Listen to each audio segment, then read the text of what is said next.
il faut savoir qu'en ce qui concerne l'Église francophone surtout, nous avons pris un très grand retard par rapport à l'Église anglophone en Afrique. Ça fait que nos bien-aimés anglophones ont compris certains mystères du royaume avant nous et ont fait certaines découvertes, des découvertes cruciales, fondamentales, parce que nous ayons précédé dans le domaine spirituel, c'est-à-dire le domaine ministériel et le domaine de la manifestation des dons ministériels. Ça ne fait pas longtemps, pas plus de 5 ans, que l'Église francophone est en train de connaître une certaine révolution et qu'il y a eu dans nos nations africaines des hommes, des fils de l'Église francophone qui ont réalisé le retard que nous avions et qui ont commencé à chercher Dieu comme jamais auparavant l'on avait cherché Dieu.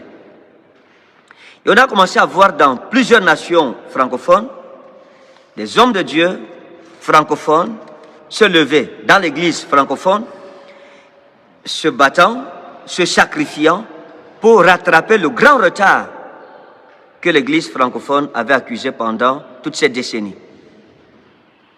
Et je pense que, en ce qui concerne la RDC, nous avons des jeunes gens qui se sont levés et qui ont compris le retard que l'Église avait subi pour apporter la révolution dans l'Église francophone pour que ce retard puisse être rattrapé et que l'Église francophone, elle aussi, puisse répondre aux besoins de ses fidèles, de ses membres, comme l'Église anglophone répondait aux besoins de ses fidèles et de ses membres.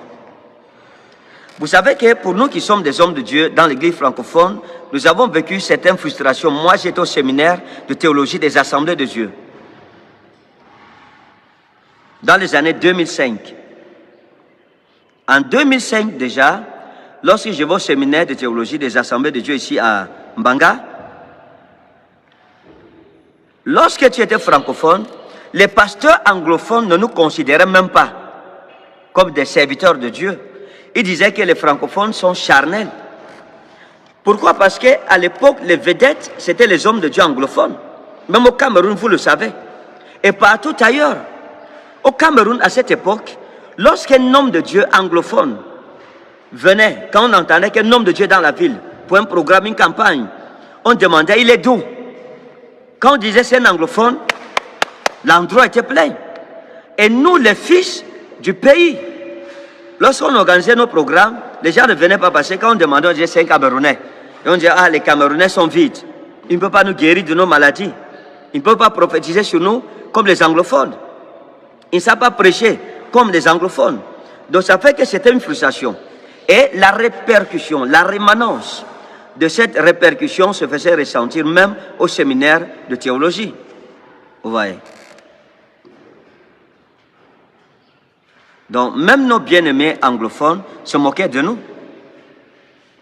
Ils se moquaient de nous. Ils disaient que vous êtes charnels, vous n'avez pas l'onction, vous n'êtes pas ouin. Et les hommes de Dieu francophones, nous voyagions pour aller vers nos bien-aimés anglophones pour nous connecter à la grâce de Dieu dans leur vie. Mais aujourd'hui, ce n'est plus ça en fait. Aujourd'hui, l'équilibre est en train d'être établi sur tous les plans. Sur le plan numérique, de l'influence numérique, sur le plan de l'onction, sur le plan de l'enseignement, sur le plan prophétique, l'Église francophone est en train de se réveiller parce qu'il y a une génération qui a dit stop, qui est venue rectifier l'erreur et qui a eu cet engagement, cette abnégation de voir les choses changer et qui se bat pour ce changement. Et je pense que dans l'Église congolaise, la RDC, le prophète Joël Francis Tatou fait partie de ces jeunes qui apportent la révolution au sein de l'Église. Mais il faut constater une chose, c'est que dans l'archaïsme ministériel, dans ces pays francophones, il y a des hommes de Dieu qui ont profité de l'ignorance et de l'obscurantisme spirituel qui a régné dans l'Église pour étendre leurs tentacules mortels afin de profiter de l'ignorance de plusieurs pour pouvoir vivre de leur graisse. Alors, la révolution prophétique et spirituelle qui est en train de se tenir dans l'Église francophone en Afrique aujourd'hui vise à apporter la lumière en sorte que les peuples qui étaient captifs de l'obscurité de la fausse doctrine sont en train d'être éclairés par la lumière de la révolution prophétique qui est en train d'avoir lieu partout ailleurs en Afrique. On voit le Cameroun, on voit la Côte d'Ivoire, on voit la République démocratique du Congo et beaucoup d'autres nations francophones qui connaissent une révolution prophétique aujourd'hui. Alors, il y a des hommes de Dieu qui mangent le pain d'hier ou d'aujourd'hui et qui se contentent de ce pain d'hier et d'aujourd'hui et veulent combattre ceux à qui Dieu a donné la grâce de manger le pain de demain. J'ai mal pour la République congolaise, la RDC. Mal pourquoi? Parce que au lieu de protéger le don de Dieu, vous voulez tuer votre prophète. Et vos prophètes, on a le prophète Alpha Lukao, aujourd'hui, qui est aussi de la RDC, qui est, comment je vais dire ça? Ce sont des trophées qui font la fierté de l'église francophone. Mais l'église n'a pas compris cela. Les brebis n'ont pas le même problème que les serviteurs de Dieu. Parce qu'il faut comprendre que le problème des hommes de Dieu, c'est les hommes de Dieu. Le problème des hommes de Dieu, c'est les hommes de Dieu. Et je pense que les brebis doivent comprendre que parmi nos hommes de Dieu, il y en a qui sont frustrés de voir l'évolution des autres. Ils n'acceptent pas suivre les autres. Ils n'acceptent pas que Dieu fasse d'une autre personne une locomotive dans un certain domaine à part eux. Non, mes amis. Le leadership, c'est Dieu qui le donne.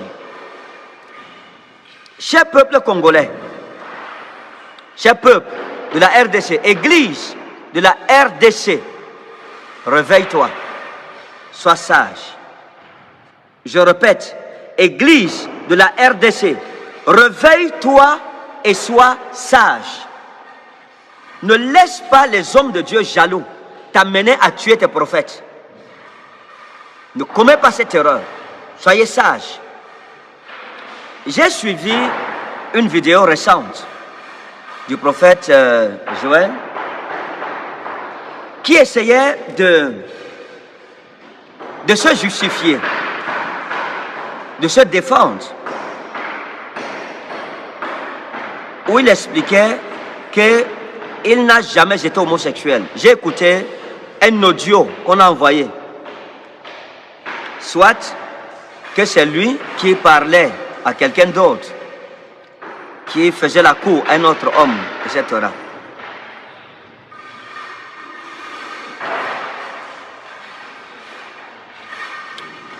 Homme de Dieu,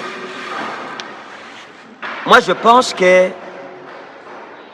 tu n'as pas besoin de te justifier devant qui que ce soit. Tu n'en as pas besoin. Il faut garder le silence.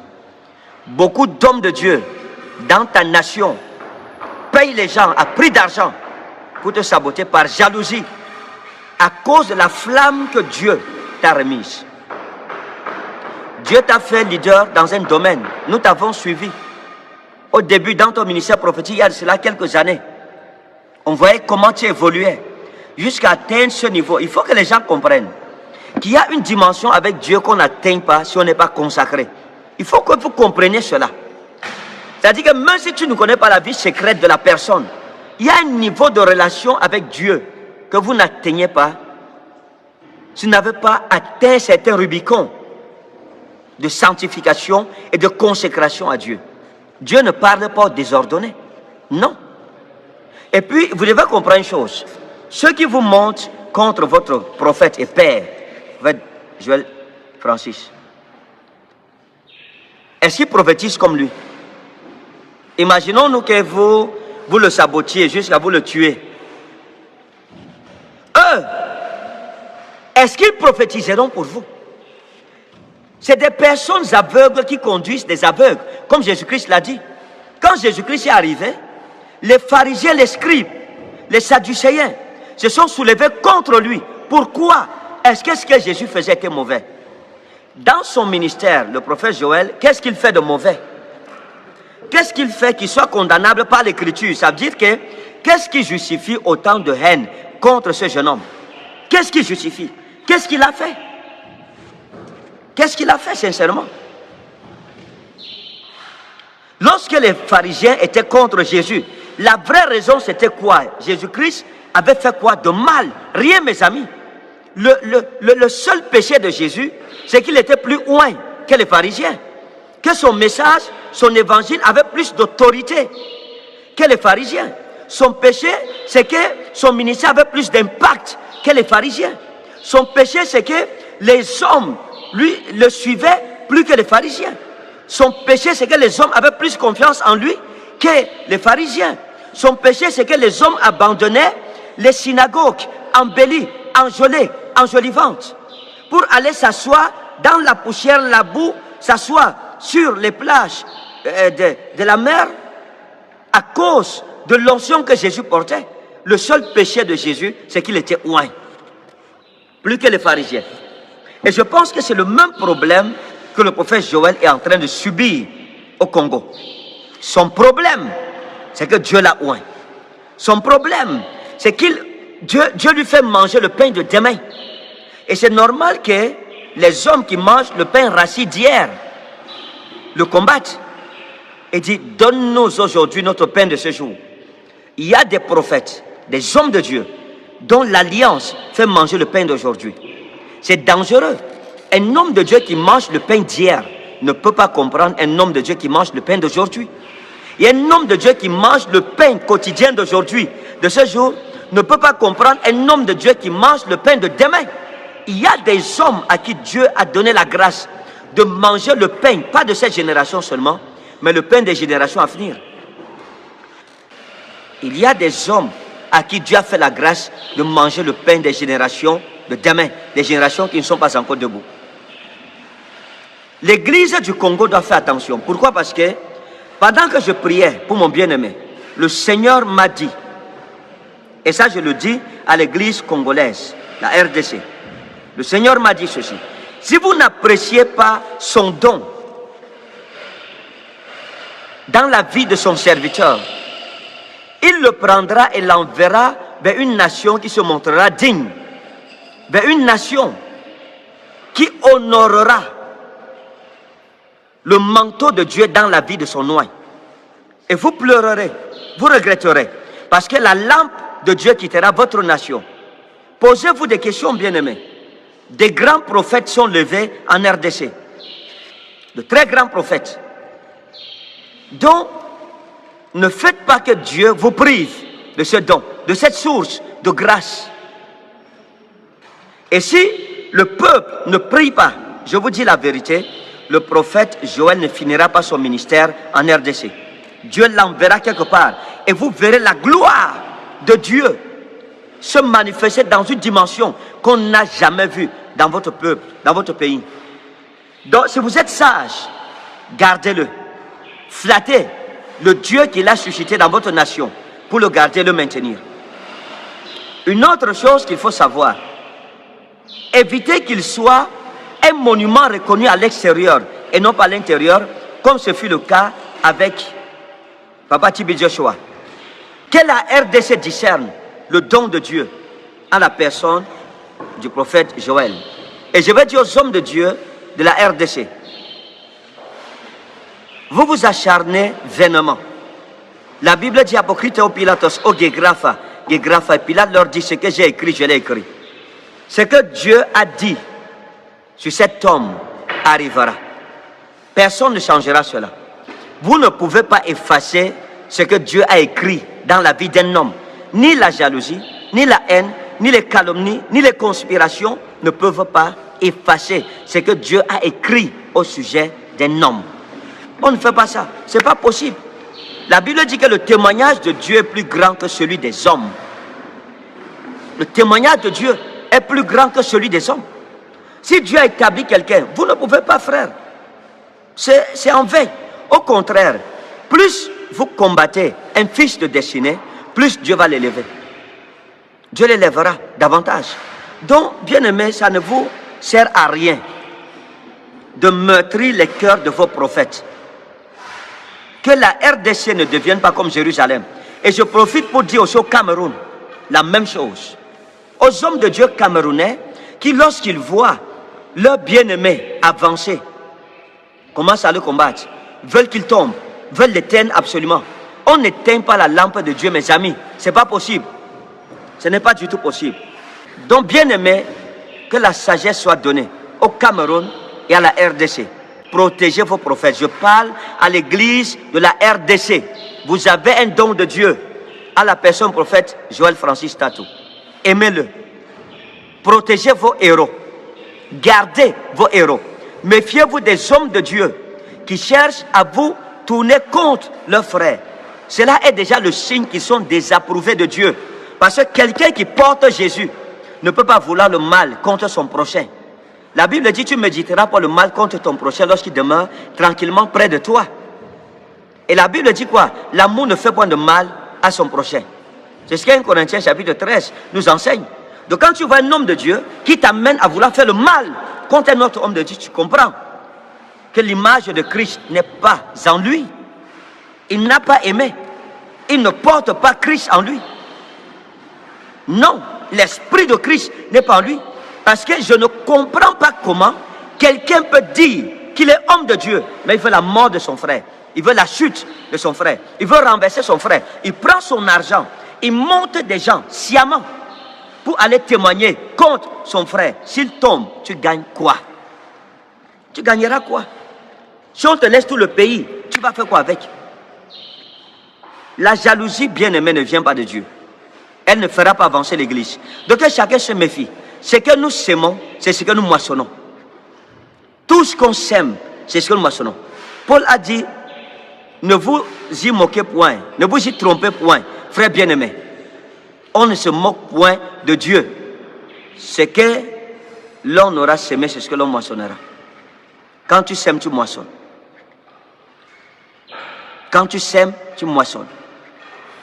Donc moi, je pense qu'il faut vous repentir. Repentez-vous. Je parle aux hommes de Dieu qui combattent leurs bien-aimés. Repentez-vous, ça ne sert à rien. Comprenez une chose. Lorsque Dieu bénit un frère, ce n'est pas pour lui, c'est pour l'église. Nous, au Cameroun, nous aimons le prophète Joël. Nous l'aimons. Moi, personnellement, je l'aime beaucoup. Et j'apprécie l'œuvre de Dieu dans sa vie. Et notre ministère l'aime. C'est la bénédiction, c'est une fierté pour l'église francophone et pour l'église en général. L'église africaine et l'église dans le monde entier. On ne peut plus accepter qu'on voit un frère que les gens veulent tuer. On reste tranquille, mes amis. Non. La solidarité a beaucoup manqué parmi nous, les hommes de Dieu. Il faut faire attention. On ne peut plus voir un frère que les gens veulent mener en pâture. Et puis nous restons tranquilles. On dit non parce que je ne suis pas congolais. Ou bien non, c'est son problème. Non, mes amis. Les hommes de Dieu doivent comprendre cela. Nous devons être solidaires. Même si on n'est pas de la même nation, soyons solidaires. Si nous sommes unis, nous serons plus forts. Le diable ne va pas nous isoler pour nous égorger. Vous savez ce qui s'est passé avec l'apôtre Jacques. Il a été isolé et puis il a été égorgé. Mais l'apôtre Pierre, il y a eu l'unité, une union de prière autour de lui. L'ange l'a délivré. Donc nous refusons que les mêmes erreurs se répètent encore aujourd'hui. Nous n'accepterons pas que le diable prenne l'un des nôtres, un serviteur du Dieu vivant, pour le ruiner. Et je vais dire au prophète Joël, bien-aimé, Dieu combat pour toi. Sois en paix. Et sache que l'Église prie pour toi. Au Cameroun, l'Église prie pour toi. Et je crois que dans d'autres nations aussi, l'Église prie pour toi. Arrête de te justifier. Fais l'œuvre pour laquelle le Seigneur t'a appelé. Avance. Avance. Il y a des gens qui t'aiment. Il y a des gens qui croient en toi. Vraiment, si nous nous arrêtons à nous justifier, à expliquer, ça ne sert à rien. Ça ne servira vraiment à rien. Donc, ne laisse pas ton cœur être dans l'amertume à cause des ondits ou bien à cause des actions que tes ennemis posent autour de toi. Nous savons une chose, que le Dieu qui nous a appelés fidèles et nous amènera jusqu'à bon port. La Bible dit, conduis-moi jusqu'au rocher que je ne puisse atteindre. Et la Bible dira dans le psaume 82, je pense, verset 106, heureux ceux qui ont leur appui en l'Éternel et trouvent dans leur cœur des chemins tout tracés. Lorsqu'ils traversent la vallée de Baca, il la transforme en une oasis. Et la pluie la couvre aussi de bénédictions. Dieu manifestera sa gloire. Il y aura une grande confusion dans l'église de Dieu au Congo, parmi ces hommes de Dieu jaloux. La Bible dit, le bâton de celui qui fleurira, c'est celui-là que l'Éternel aura choisi. Que Dieu te bénisse au nom précieux souverain de Jésus-Christ. Amen.